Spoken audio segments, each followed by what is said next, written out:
to the reason why you're all here tonight, to hear about propaganda in pink. I want to tell you a little bit about Krista Kafer. First got to know Krista, she was in my LPR class of 2006, and it was people like Krista that when I walked in the room, the 65 of these bright conservatives from all around the state, I thought, man, I must be the dumbest one in the room. I mean, people like Krista were so articulate and up there and talking, and here I was just sitting back there trying to listen and learn everything I could. Krista has an amazing background. She worked for 2 members of Congress, including Bob Schaefer at one time. You were in Washington, D.C. for about 9 years, I think. She was with the Heritage Foundation, where she was one of their senior experts on education policy. Actually, she was not only a senior expert at the Heritage Foundation, she actually wrote a book while she was there called School Choice 2003, How States Are Providing Greater Opportunity in Education. Krista has written a bunch of articles for major publications, the New York Times, the Wall Street Journal, the Washington Post. She's been on Sean Hannity's show. She's been on Studio B with Shepard Smith. She's been on a bunch of shows. You're on radio in the Denver area. She is currently the executive director of Colorado's Future Project. She's a contributing editor to Bob Beaupre's most excellent e-magazine, A Line of Sight. She writes a blog called Political Bacon. You gotta love that. And she also has a dog named Bacon, which is really cool. And you're also a new columnist for townhall.com, I believe. She has a really excellent column on townhall.com, False Prophets and the End of the World, sequestration. So, with no further ado, let's give a warm welcome to Krista Kafer.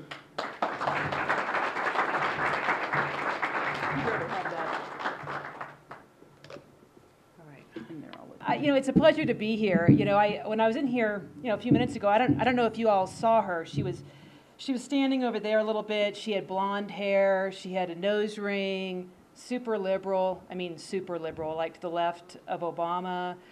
Kind of punky looking, chip on her shoulder, sense of entitlement. Did you guys see her? Well, you did see her because it was me. I was standing over there a few minutes ago, and 20 years ago, that was me. In fact, the last time I was in Steamboat Springs, that was me. I remember I drove through Steamboat Springs in my early 20s. Total liberal. I mean, total liberal. And all the way down the line, I mean, sense of entitlement. I mean, I voted for Dukakis. Good grief. You know what I mean? I feel like I should be at a self-help group or something. But yeah, I was a total liberal, and now as I stand here today, particularly after Jennifer's generous introduction, you know that I am no longer a liberal. In fact, I am very much a small government, limited government, free market conservative. And so I'm proof that ideas can change people. And when we look at the statistics, like how many young women, not that I'm that young, but how many single women voted for Obama, you think, how in the world could we ever surmount those statistics? But I am proof that they can be surmounted because obviously I have made a trek towards becoming a conservative. It's interesting that during this last election, apparently I ended up on somebody's mailing list because I started getting their propaganda. I'm a registered Republican. Why was I getting their propaganda? But I was getting these big cards basically saying, evil Republicans are going to take away your birth control. Like they should have come with evil music, like pick it up, bum, bum, bum, they're here to take your birth control.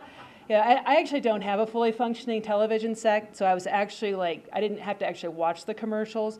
I would read about them, which is kind of interesting, reading about commercials. But I knew about the commercials that were out there talking about, again, bum, bum, bum, evil Republicans are here to take your welfare. And of course, I would get ads on my, on the internet, ads in my mailbox, and I saw what they were doing. They were concocting this thing called the war on women, what I call propaganda in pink. If you look at what the Democrats did in this last election, they basically said, you know what, we're going to miss up on a lot of moderates. In fact, we've even got some Democrats that have changed their mind, and a lot of married folks and a lot of small business people are not going to be voting for us this time around. So we better figure out who's going to vote for us. And we got to be very strategic in contacting those people. And they figured out it was going to be minorities and it was going to be women, particularly single women. And if you look at their strategies, they singled out certain groups and they spoke to those certain groups. And women were one of them, and I am a single woman. And that's why even though I'm a Republican and a registered Republican, I got tagged on one of those lists. So every week I would get a mailer basically saying they're here to take your contraception. Now, one thing I don't completely appreciate is the fact that all of the appeals that Democrats made to me during that election, all of them were below the belt. Honestly, I wanted to say, hey guys, I'm up here, okay, I'm up here, please, eyes please. The fact is that every time they tried to appeal to me as a person, they wanted to talk about birth control. Now, I'm a small business owner. I'm in grad school, so I'm a student. I have a lot of animals. I have family. I'm a volunteer in the community. I'm a radio person. I've got a lot of things going on in my life that have to do with this thing between my ears, my brain. And the Democrats and Obama never once appealed to this organ up here. All of their appeals went to somewhere else. And of course, it offended me.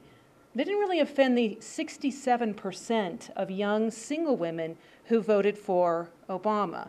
And I have to remember, I've got sins in my past too, Dukakis, that clearly, I mean, it is not simply a new phenomenon that they would appeal to young people, and those young people would actually vote for Democrats.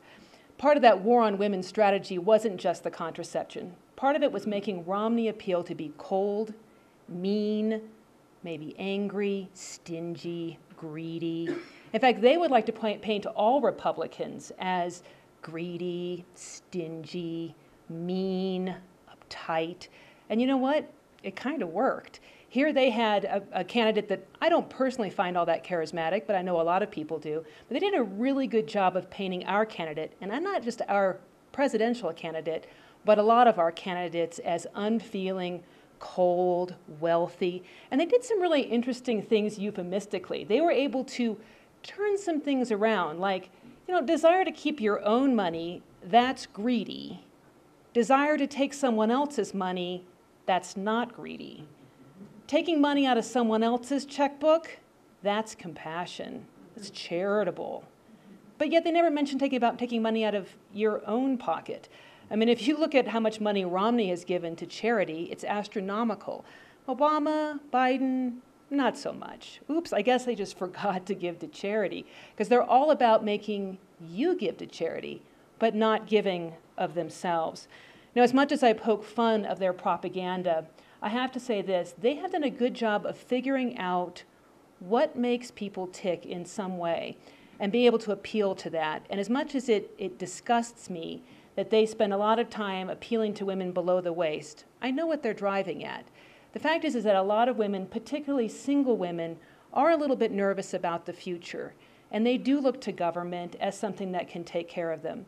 I remember when I was 20 years old, I wanted government to provide my education, my health care. I used to look wistfully at Europe and think, they've got it so right. And now, as I have a friend who's undergoing cancer treatment in England who waits and waits and waits, and the cancer is growing and growing and growing, I understand now why Canadians come to the United States to get health care and not the other way around. In socialized medicine, you wait and wait and wait. And I will say this, since Obamacare passed, my health care, I have an individual policy because I'm self-employed, my health care's gone up 3 times. If the Wall Street Journal is correct, my health care will double next year. My premiums will double next year. And I may not be able to afford to be insured. So that so-called Affordable, Accessible Care Act, Obamacare. Of course, the irony is that health care will not be accessible or affordable. But if you turn the clock back, when I was 20 years old, all of this stuff sounded great. Health care, free job assistance, something goes wrong, somebody will be there to help you. Government just looked very compassionate, and I never saw the other side of the coin. It never occurred to me that he who pays the piper calls the tune, and they will call the tune. They are calling the tune, because nothing is a free gift. When you're a college and you accept federal money, they can tell you a little bit about what to teach. When you're a healthcare entity and you're getting federal money, they can tell you a little bit how to practice medicine. The fact is that when government gives free gifts, they always come with a string. But I understand why single women feel nervous and why they would like to look to the government to be their help. I am not only a single woman, I'm also self-employed, which means that there are times I don't have work for a couple of months.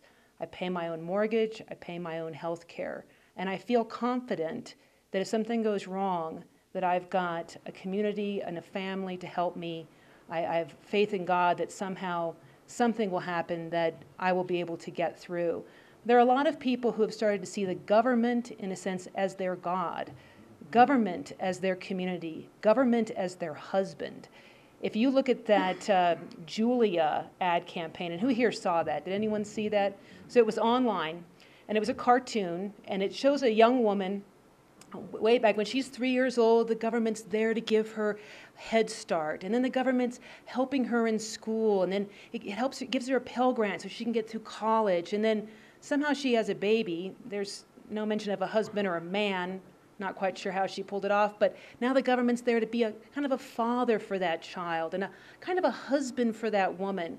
And now, you know, they're there to be her champion in the workplace when that mean old boss is discriminating. And now they're there to help her now that she's retired. She's basically gone her whole life from 3 years old all the way up to retirement with government as her benefactor, government as her husband, government as the father of her child. And I guess to a woman who's feeling insecure, who feels that maybe she can't make it on her own, that's very appealing. You know, I don't call myself a feminist. In some ways, it's very much an anti-feminist sentiment. It's, honey, you just can't make it on your own, but we're there to help you. Government's there to help you out. I want to, you know, and I think about the transition that I made to becoming a Republican. One of the things that I like about being a conservative, and because I'm part of a 501c3 group, I'm going to just say conservative. If we want to talk about Republican, I could talk about that on my own free time. But as a conservative, somebody who likes free market principles, personal responsibility, limited government, constitutional principles, inalienable rights, I like the fact that conservatives appeal to me above the neck. I like the fact that they don't see me as a victim, someone to help. They see me as a member of the community. And I can attest to that to the people I worked with at the Heritage Foundation, the men that I worked for. They never saw me as a victim. They always saw me as a dignified, independent individual with her own mind and her own thoughts. And I can definitely appreciate that. The question then is, how do we translate good policy and reach out to people who maybe from now have been bought and sold by the other side so that they will start to come over to see our side, our vision of limited government, personal responsibility, and free markets. And I'll give you this analogy. Right now, I'm working 2 jobs, going to grad school, and I also have a radio show. My idea of taking a meal is I basically heat up some cold vegetables and some cold chicken, and then I eat it over the sink. It sounds pretty appealing, doesn't it? In fact, I can tell all of you want to come over and try it. Can you imagine if I had a dinner party that way? And granted, it's healthy food. I'm a big health nut. I only eat healthy food. So, you know, and I had some friends over, and I said, you know what, just go pick up your Tupperware, and there's your cold chicken and Brussels sprouts, and then just come over there and join me by the sink. We're going to eat this together. Like, that's not going to fly. Nobody's going to like that. Think about if I opened a restaurant with that concept. Yep, pick up your Tupperware of cold leftovers, microwave it, and then meet me at the giant sink. Like, nobody would go for that. I mean, it's a terrible idea, especially considering that there's a restaurant down the street that has incredibly appealing food. Now, granted, their food is poison, but it's incredibly appealing. And meanwhile, I've got this really healthy food, but I'm eating it out of a Tupperware. Well, the reason I'm personally eating out of a Tupperware over the sink is because I'm short on time. I need to be able to eat fast, get it down, and do it that way. But that's not going to work for other people.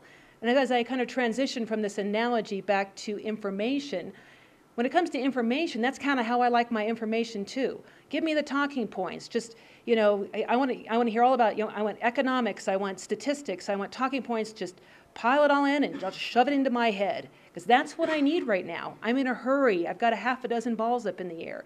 But if I go to my friends with that same kind of cold Tupperware of Brussels sprouts that, stats, statistics, talking points, and say, okay, we're going to talk about why Keynesian multipliers don't work. And then I've got these statistics over here, and then we're going to talk about this, and we're talking about that. They're going to be like, okay, you've totally lost me. I don't really want your Tupperware of cold chicken. I don't want whatever kind of crazy thing you're trying to sell me. The fact is when I talk to people who are not conservative or not political and don't know the things that I know, I need to be able to take that cold chicken and Brussels sprouts and turn it into something that's going to be appealing. I need to take the facts, the figures, the statistics that I know and turn them into something that they can understand. And very often, that means using stories and analogies. I think about some of the things that Governor Romney said, and we all say them too, about how concerned we are about the level of dependency in this country. They were concerned that several $1 trillion a year are taken from one group of people that has earned it and given to another. And, that's just not fair. And we've got these statistics about the debt, and we've got the statistics about how these programs like Head Start don't work, or these jobs programs, they don't work. And we want to go to our friends and tell them the statistics so they'll go, aha, you're right. This stuff doesn't work. It's not compassionate. Where can I sign up? I want to become a member of the Steamboat Institute.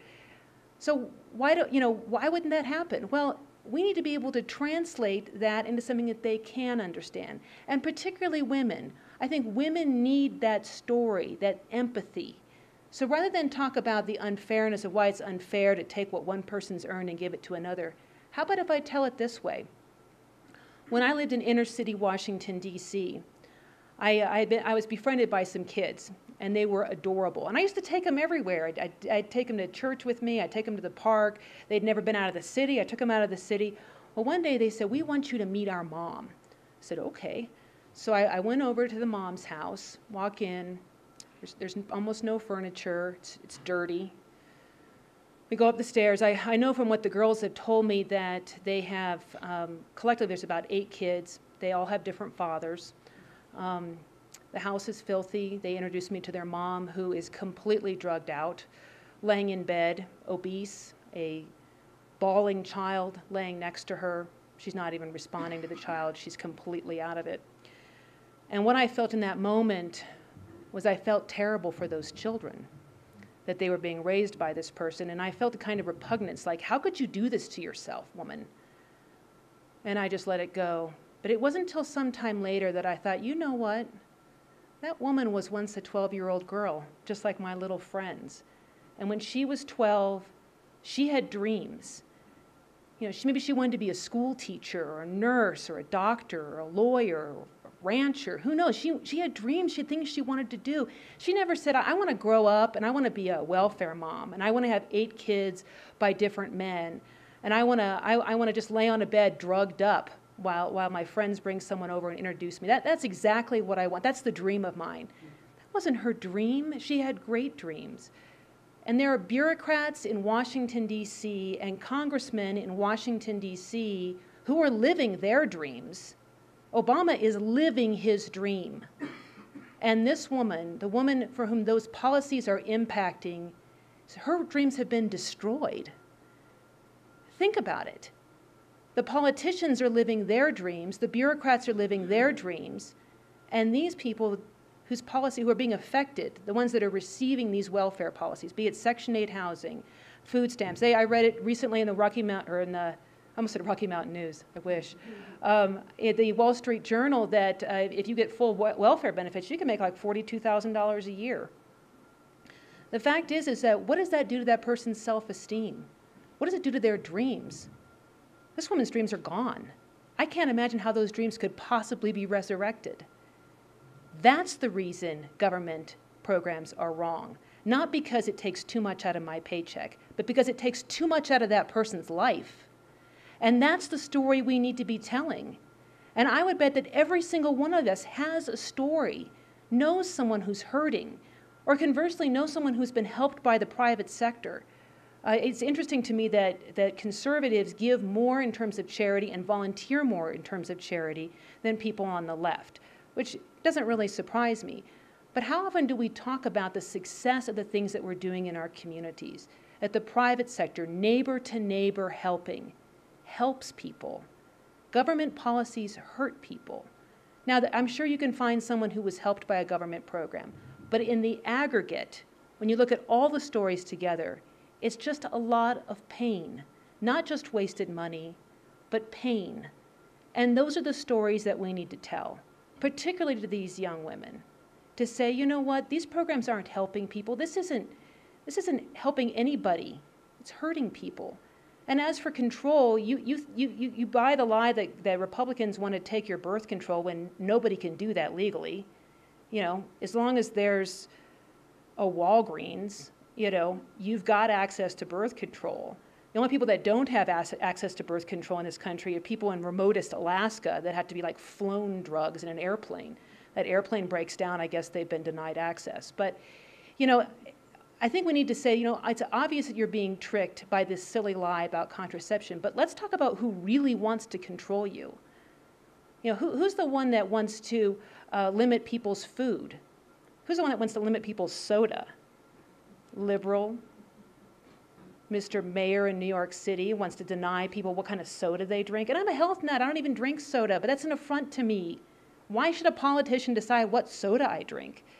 And what about food? We've got Michelle Obama and others, you know, wanting to tell people they're fat and then limit their food intake. My weight is my business. My food is my business. The fact that I happen to like Brussels sprouts over chips is my business. I want to eat when I eat, and I'm going to stand up for the person who wants to eat chips and not Brussels sprouts. I mean, I would think that that's part of being an American. I mean, in China, I bet in North Korea, no one's telling somebody what to eat. Now, there's nothing to eat, so I guess that's beside the point.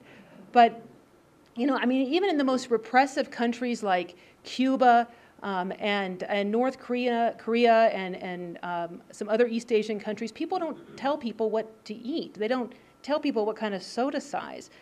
If anyone's trying to control people, it's people on the left. And it's not just your food and your soda. It's your health care. The fact that the government has now issued this new edict, it's not an edict, I guess it's just strongly recommended. We kind of know what that means. That women shouldn't start getting mammograms till they're over 50. Why is it their business? It's my business. It's my doctor's business. It's our business. We can discuss that. My insurance, the three of us can discuss that. I don't care. I don't need a fourth person coming in and saying, honey, you don't really know what's best for you. And your doctor, they don't really know what's best for you either, but we know what's best for you, so we're going to tell you how to conduct medicine. I don't need that. I don't need a government telling me what I can do with my body. And that's the kind of things we need to be telling people. When it comes to control, they're the ones that want to control. When it comes to generosity, they're not the ones that are generous. And these are stories that need to be told. So it's not only the stories that need to be told, it's how to tell them. How do we take, you know, our healthy food and make it look appealing to someone who perhaps isn't accustomed to eating it? And then I think it's a question about who is out there. I think every person in this room either is or could be that messenger. I'm getting out to my organization around, and this is actually my second talk today, getting out and giving this message, but everyone can give this message. Everyone can give this message. And it could just talking about personal responsibility, limit to government, talking about rights and responsibilities, talking about the power of civil society. You know, a friend of mine on the left, this is kind of interesting that she's on the left, she worked for USAID. She was abroad a lot. She told me an interesting story. You think she probably could have taken it to heart a little bit more, but she said that when she was serving in Russia for USAID, if something went wrong, an earthquake, a storm, something like this, everyone would go, wow, that's terrible. The government really ought to do something about it. And they would just wander on.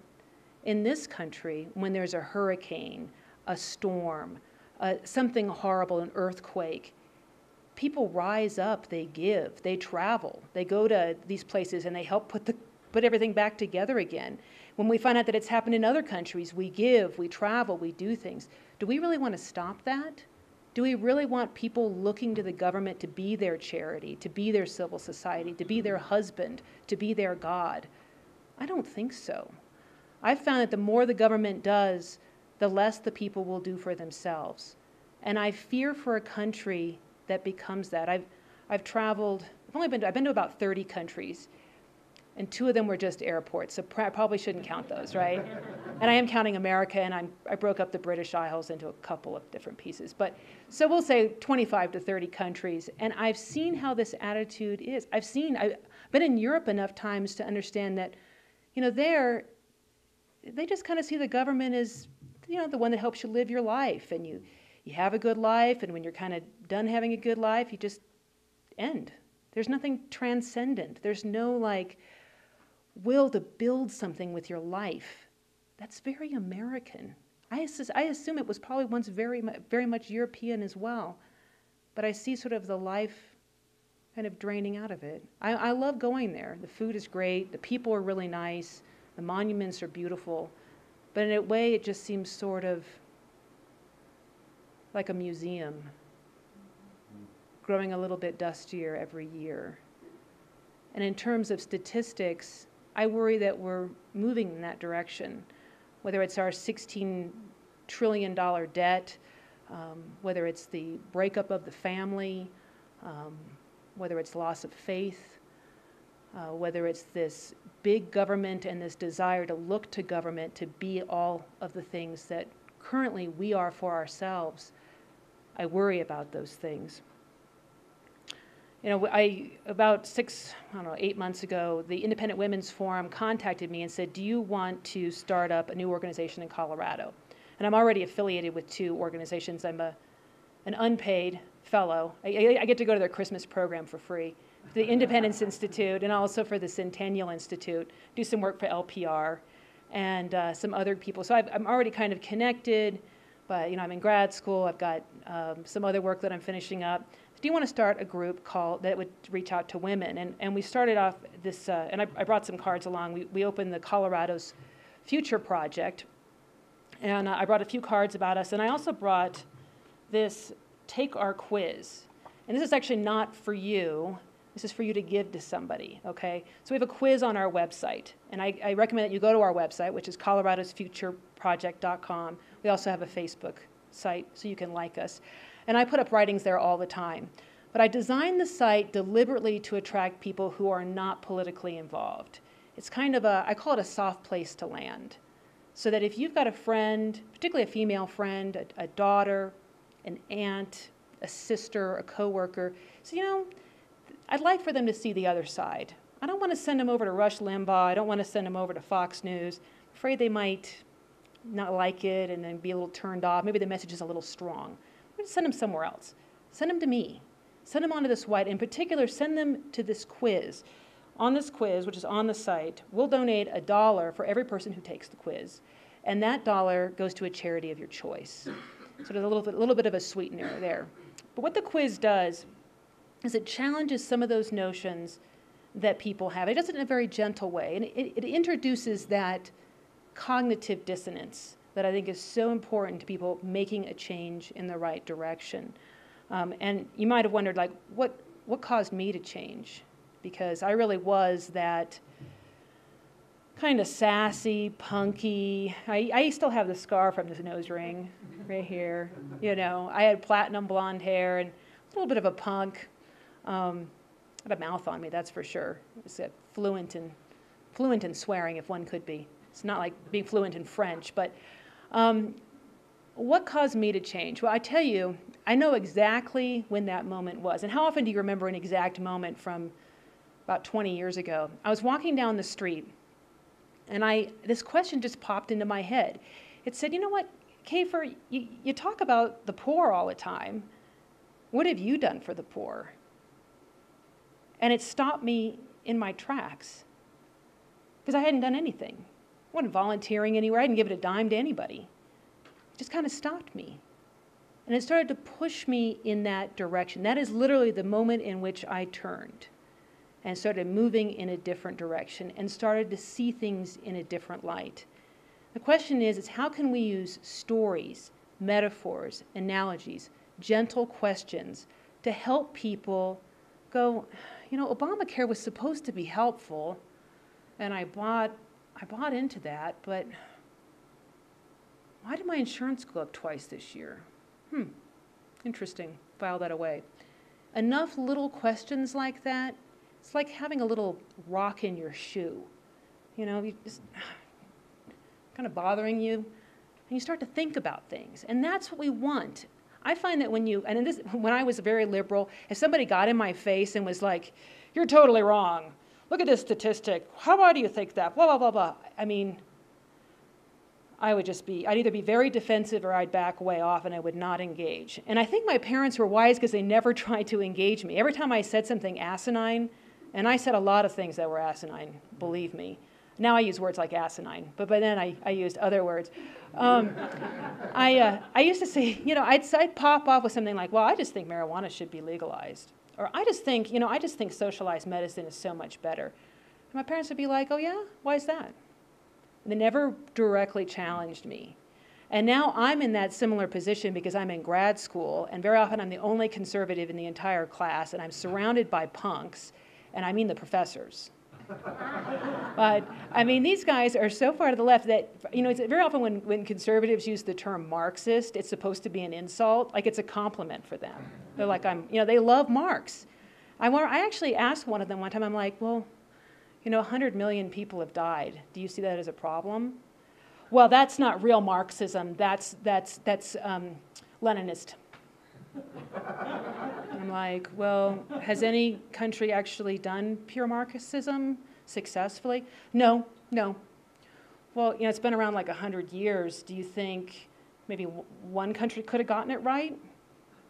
"No, it's an idea whose time hasn't come." I'm like, how do you argue with that? Like, apparently empiricism isn't like facts, figures, and it's not breaking through there. But, I find myself trying to just gently push a little bit, particularly with the kids. Just ask a few questions, throw in a couple of examples. Talk about my friend in England who may lose his battle with cancer because he's just waiting. And my dad fought a three-year battle with cancer, got 2.5 extra years out of his life, and his doctors were on top of things all the time. I'm not saying American medicine is perfect, but we weren't waiting and waiting. We knew our doctors. We didn't know it, the bean counters didn't come into the picture. And I fear for my friend's life. And so I'm just trying to put these little breadcrumbs out there, hoping that they will follow them to the source. And that's what I recommend. I know it looks like a difficult battle ahead, and I would be the first to acknowledge that. I think it is going to be a difficult battle. The fact that so many people have been captured by these illusions. The fact that the press is wholeheartedly owned by the left. After the Rocky Mountain News went down, the Post has taken a turn for the left in a way that I never thought it would. Now I'm starting to read the Post online, and I get the Wall Street Journal as my newspaper experience. So I want to be able to have my coffee and my paper, but I see the way the left is demonizing the right, the way they're making it so that it's not cool. They keep saying they're all, it's just old men. I'm like, for one, who cares? You're like demonizing human beings, and you know what? Do I look like an old man? The fact is that we are a party that is diverse, and we're a party that appreciates diversity so much so that we don't even see it. We see people as people.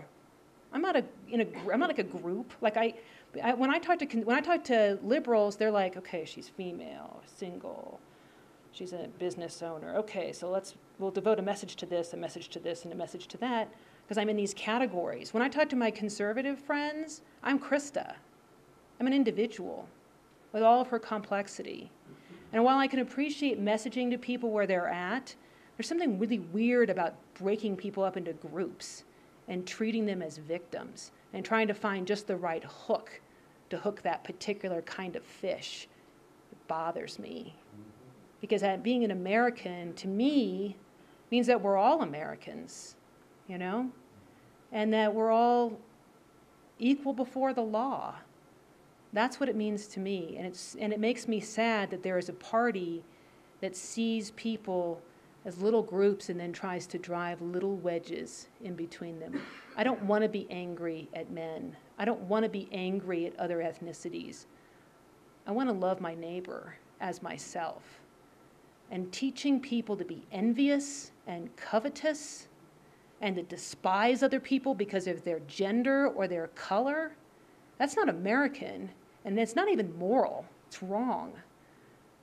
And we have our work cut out for us. And I remember back when I was at the Heritage Foundation, I sometimes I felt like I was fighting an uphill battle, and I was dealing with Republicans most of the time. So I taped on my screen this little quote. It said, "The duty is ours, the results belong to God." It's by President John Quincy Adams. And every time I felt frustrated and I'm like, oh, I'm going to give up, I'd look at that quote and say, you know what? The duty is ours, the results belong to God. I would just as soon go down on this glorious ship than stop fighting. And I tell you what, I will not go quietly into that long night. I am here to fight. And with that, I'm going to conclude my remarks, because I would love to answer any questions. Thank you very much.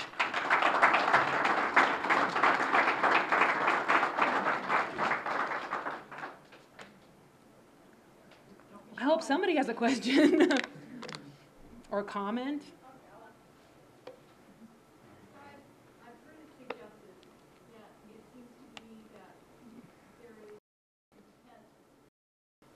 Victimize groups of people so that they can liberate them.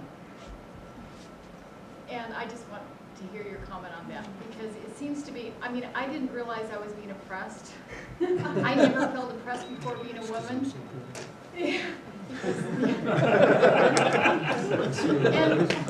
and I was shocked to hear that women were being oppressed in this country, especially the United States of America. When you look around the Middle East, and we're supposed to be tolerant of these other cultures. So I just want you, is there an intent to oppress people so that they can liberate them? I think I see it that way. And yes, I did forget to wear my burqa today. I know I'm oppressed. I've traveled enough to see what real oppression looks like. And I think women in this country are in the best position in the entire world. But yes, they would love for me to think that I'm a victim. And one of the wedge issues they use is the pay gap. And it's interesting because I've done some research into this, because they're always saying women make something like 20 cents less than men. So let's unpack that a little bit. What does that mean, 20 cents less than men? Well, when you take into account time in office or time in the job, it narrows that gap down to about, I think, 4 or 5 cents. So on average, men tend to work more in a year than women for a variety of reasons. Obviously, it's not true for every woman, and it's not even true for all groups of women. Women in their early 20s, if you look at women, say young female lawyers and young male lawyers, very often the young female lawyer is going to be making more money. So when women are working the same amount as men, sometimes there's not a gap at all. And then where there starts to be a gap is particularly as they get older, because women might say, you know what, I want to work part-time and care for a child, or I want to take off a couple of years to raise a child, or maybe I want to take off a bunch of time to raise a child. Well, those gaps cause, some issues with pay. And it's simply an exchange. It's saying, I want more time than money. And then if you look at the remainder of the gap, very often that has to do with the fact that women are not as bold in negotiating their initial pay as they should be. And I remember when I first took my job in Washington, D.C., I didn't know I was supposed to negotiate.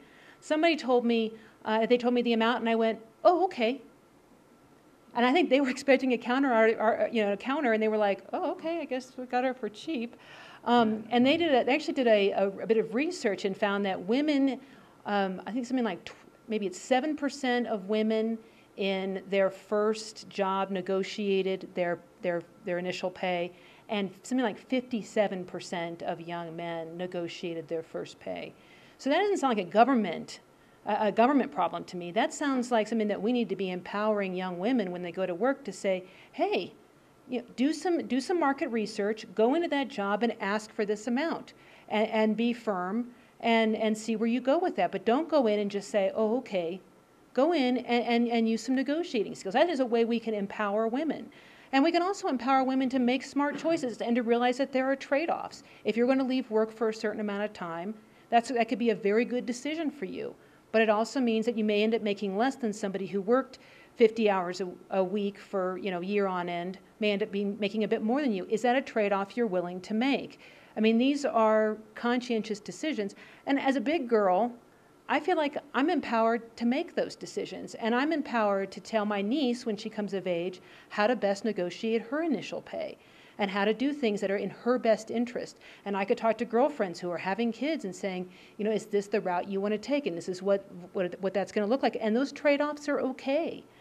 What we don't need is governments coming in and telling businesses what they can or cannot do. And I'll tell you what that will end up looking like.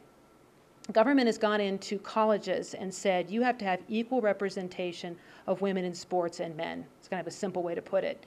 Well, it did help women's sports to move up, but it came to a point where there was still more young men interested in sports than young women, but so that you had to say women's sports went up like this, then men's hit an invisible ceiling.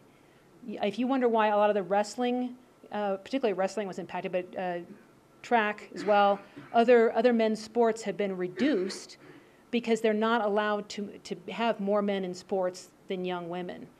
So what I see if you have the government coming in and saying, you know what, your men and your women have to be paid the same, even if women are taking off time, you're end up lowering men's pay. And I also think you end up treating women like they're children. I'm not some teenager that needs to be looked after. And I don't want to be in a situation where a business says, I'm sorry, we can't be flexible. We've seen the new government mandates, and this is the way it has to be. You have to work exactly this amount of hours, and so does he. We can't have any individuality. I know you want to take off time. I know maybe you have a kid or you've got an elderly parent, but we can't afford that. We cannot afford a lawsuit. We cannot afford the government getting involved. So this is an example of where, yes, there is a discrepancy, but we can fix it. We can empower young women. We can be conscientious about our decisions. But the minute that we invite the government in to help us, I'll give you another example. I know we look back on Prohibition with disdain, as we should. I'm a big wine drinker. I would not have survived in Prohibition. As I've learned, as I've done some research on this subject, the country really did have a drinking problem at the time. It was pretty bad. It had been bad for decades. I mean, we're talking a lot of drinking, a lot of domestic abuse, a lot of drunken accidents. I mean, it was a difficult time for this nation. And there were a lot of groups that were trying to help people get sober. But then the government got involved, and you know what happened next. Not only could ordinary people like myself not enjoy a glass of wine, which is a crime, I think. But the fact is it also created organized crime. It did a lot of very pernicious things to this country. Good intentions, definitely. Bad results. And so I think when government gets away from doing the things that it's supposed to, like protecting the life, liberty, and property of its citizens, and starts doing some, kind of social experiments to say, well, we're going to help you, we're going to do this, we're going to do that, I have no doubt that they have good intentions. But those good intentions destroy dreams. I'm going to stand by that. Krista, thanks. I appreciate your comment. And certainly agree with your standpoint on the divisiveness of fractionating voting blocks into these different groups. That said, after the debacle that was the November elections, I find that even the GOP, and certainly even our group, the Steamboat Institute, we find ourselves having conversations that go something like this. How did we miss out on young people? How do we reach out to Hispanics? How do we reach out, how did we miss the women? How do we miss, and we are doing the very thing that we are claiming is, what we hate about what the other side did. That a lot of them, from your vantage point, do you see any way for the leadership of the GOP to get their arms around this, a different way of going at this, other than doing exactly what we're saying we don't want to do, fractionating them, into different voting blocks? I have no problems. In fact, I actually agree with dividing. It's not dividing messages, choosing messages for different people, as opposed to choosing, I guess that where I would say then they've got little pieces of candy that they want to hand out, different policies that break people up and say, we're going to give you a little bit of this and we're going to give you a little bit of that. That's what I disagree with. I believe that our policies on the conservative side are good for everyone. Now, do I think that we need to message differently? Yes. And like Colorado's Future Project, if you go on there, it's not overly feminine like pink and stuff, but it's definitely geared to women. Now, does it say that you men couldn't learn a thing or two? But it is definitely geared to women. So this idea that we should message differently, I think, is essential. I think if we look at, say, an issue like free markets are what makes this country great, and you can't have other kinds of freedom without the freedom to buy and sell. Because yes, free speech is free, I can talk all I want. This microphone, however, costs money. And free markets produce these things, right? So free markets are essential for all other freedoms. And I've been in countries where they don't have free markets, and people aren't happy, people don't thrive. But how do I talk about free markets when I'm talking to women? How do I talk about free markets when I'm talking to men? How do I talk about free markets if I'm talking to maybe farmers, or if I'm talking to business people, or when I'm talking to a Hispanic group? Yes, I think we take all of our core issues and we just say, how can we sell this? And by sell, if you've ever done sales, and I've done sales, when you love your product, you love to sell it. Now, if you hate your product, you hate to sell it because it's like you feel like you're trying to fool people by like selling them this crummy thing. But when you love your product, when you've got something that is just beautiful, you know you can sell it to different people in different ways. That I might be able to say, hey, you're a family. Here's how this product helps you as a family man or family woman. Oh, you're another small business person, or you're a big business person. Here's how my product will help you. Oh, you're a farmer rancher. Here's how my product will help you.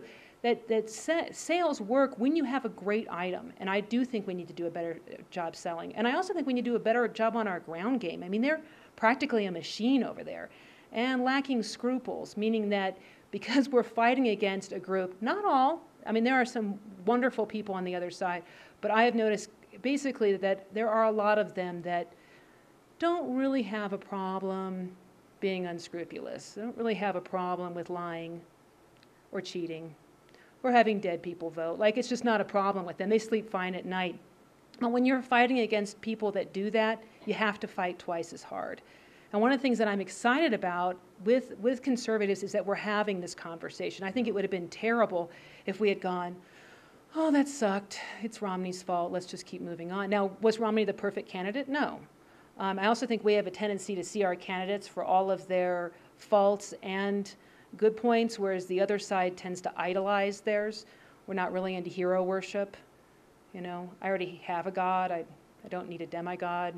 I'm good.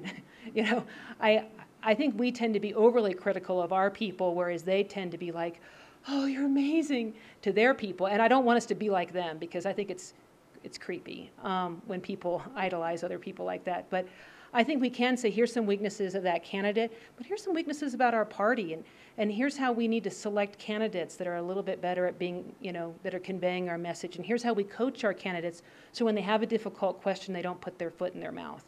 And here's how we work with our groups to make sure that our messages are united. Definitely, we have to work 100 times harder and smarter than we have in the past. How do you handle social issues as integrated with religion? You talk about dividing, and some of the religions kind of divide out different views of social issues, not looking at them standing on their own merits, but how it fits in with religion. Well, at Colorado's Future Project, basically I stay away from a lot of the social issues. And it depends on how you define social issues. I mean, healthcare, education, the economy, those things, they definitely have a social component. Do I talk, when I am a representative of Colorado's Future Project, about issues like the right to life or gay marriage? No, I don't, because it's not part of my mandate. I've been asked to do a specific thing. But there are groups that do tackle those issues, and some do it brilliantly and with prudence. And I use the word prudence. It's not a very common word now. It's interesting, in the Proverbs in the Bible, it says that prudence lives next to wisdom. So I always imagine like there's a house, prudence lives there, and there's a house and wisdom lives there.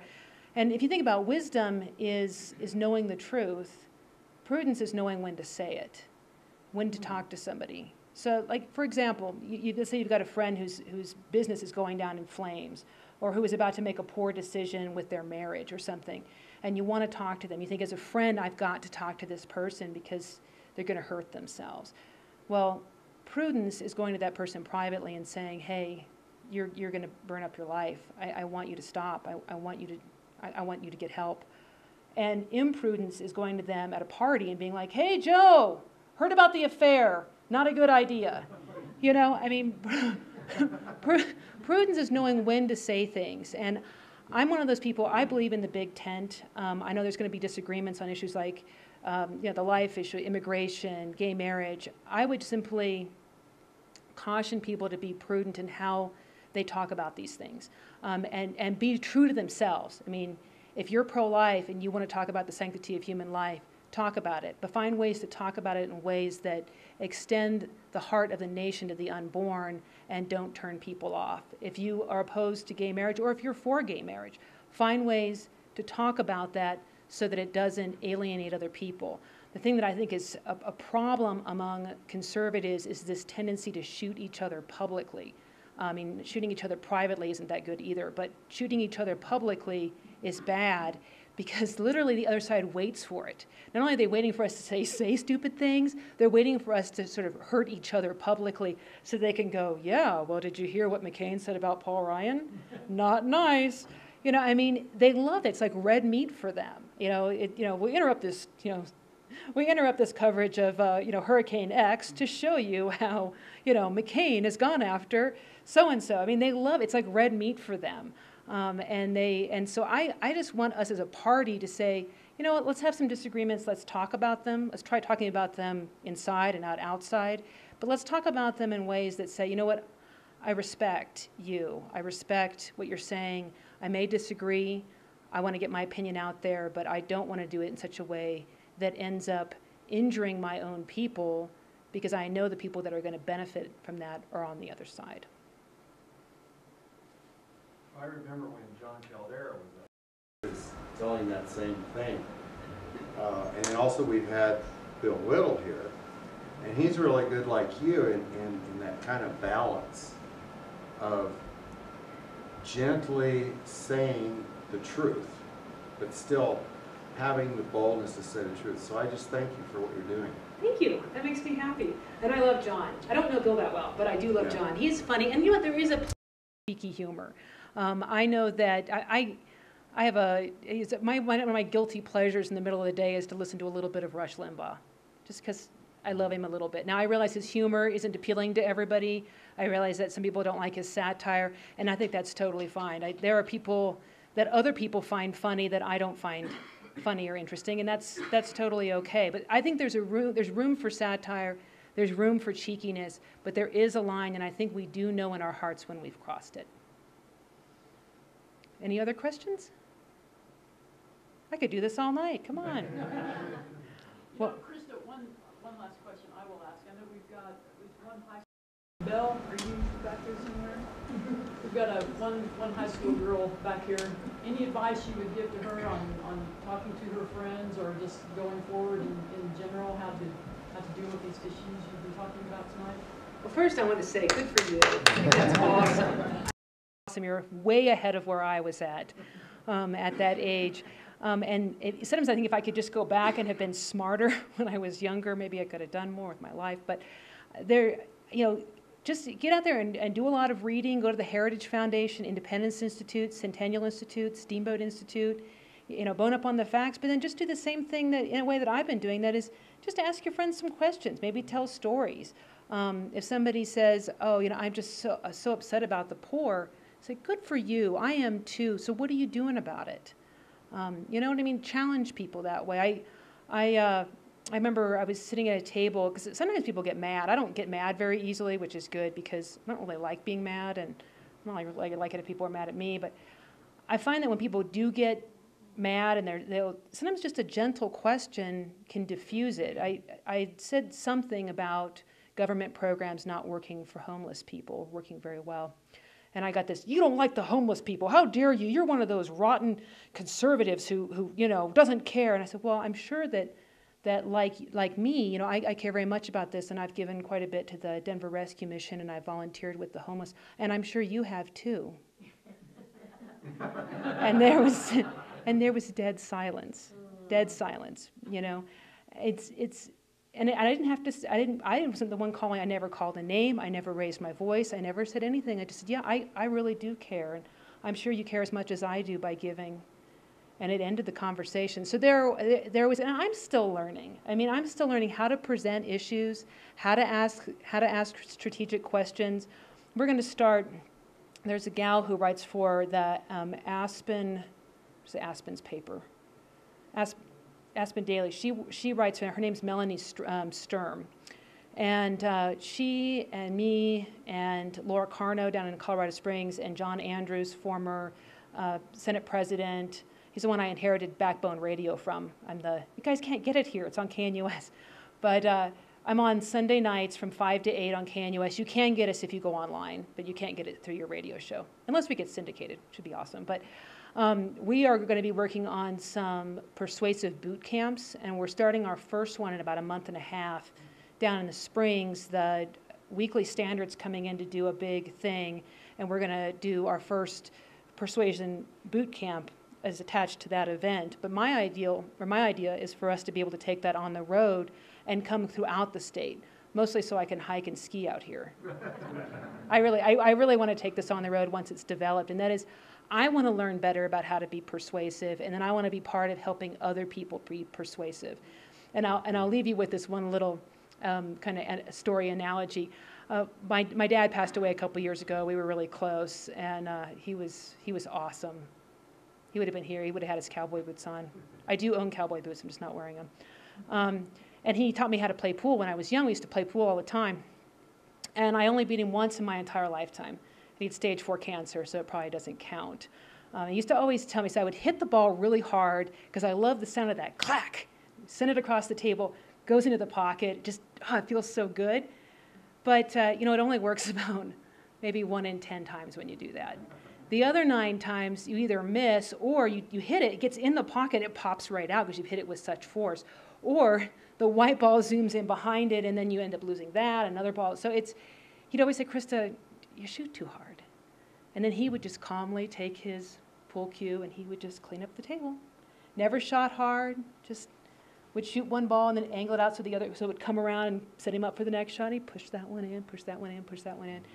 And I thought, how can I modify my own speech, and not do the crack, but instead do the soft, strategic push.